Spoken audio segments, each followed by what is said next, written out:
ఆ తల్లి ఆకలి రూపంలో శరీరంలో ఉండి నువ్వు తిన్నటువంటి పదార్థం పూర్తయిపోయింది కాబట్టి మళ్ళీ కొంత పదార్థాన్ని వెయ్యి అని అడుగుతుంది.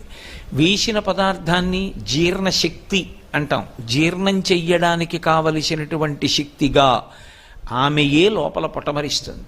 ఒకడికి ఉపన్యాస శక్తిగా, ఒకరికి పాట పాడే శక్తిగా, ఒకరి యందు ఒక మంచి వాద్యాన్ని మ్రోగించగలిగినటువంటి శక్తిగా, ఒకరి యందు కార్యాన్ని దక్షతతో నిర్వహించగలిగినటువంటి శక్తిగా ఆవిడ ప్రచోదనమవుతుంది. ప్రచోదనమై ఆమె ఆయన చేత ఆ కార్యాన్ని సాధింపచేసి ఆయన ఆ కార్యాన్ని సాధించాడు అనేటటువంటి కీర్తిని కట్టపెడుతుంది. అందుకే యశస్విని అని పేరు.